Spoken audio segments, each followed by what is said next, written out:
Welcome to Let Me Fix This. Enjoy the video. In this video, I will explain how to put a Mitsubishi Outlander in neutral. First, make sure your vehicle is completely stopped and the engine is running or the ignition is on. It's crucial to press and hold the brake pedal firmly with your foot throughout this process. Next, you will need to locate a small, often recessed, shift lock release button near your gear selector. This button is key to overriding the safety mechanism.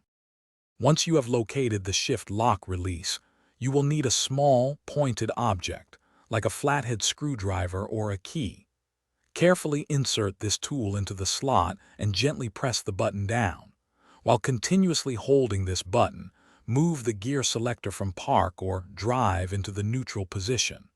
You should feel a slight click as it engages correctly. After moving the gear selector, visually confirm that the gear indicator on your dashboard or near the shifter clearly displays the letter N for neutral.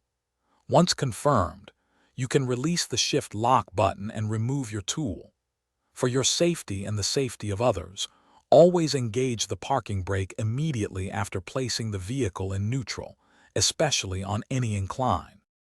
Putting your Outlander in neutral is primarily useful for specific situations, such as when you need to move the vehicle a short distance without the engine running, or for certain towing procedures. It allows the wheels to spin freely. Remember, it is not recommended to coast in neutral for extended periods while driving, as this can reduce control and fuel efficiency. Thanks for watching. If you found this helpful, don't forget to like and subscribe.